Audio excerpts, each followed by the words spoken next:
Hey everybody, Pineapple Dan here with a September 16th or 17th, mid-September update on the front yard.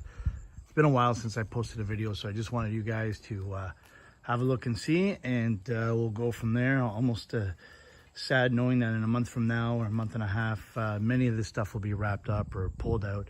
So anyhow, it is what it is, but hey, it's still summer, we're hanging on, and what else can you do, right? Other than enjoy the lush foliage that you guys put into your gardens and all the work that went into it, and there you have it. So here's Abyssinian red mixed with some alocasia, elephant ear, and of course in the back I've got a nice Musa baju, which will eventually tie into these guys right here, which are absolutely stunning, recorded at around 14 to 15 feet high in general, so they really put on some significant growth this year.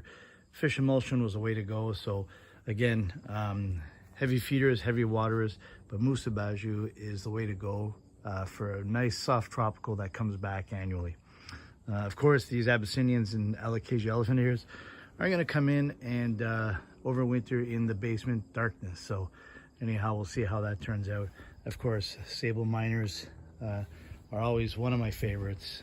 And some knockout roses. These came in from Florida as well, so we'll see what they do next year, but they're really putting on some nice growth.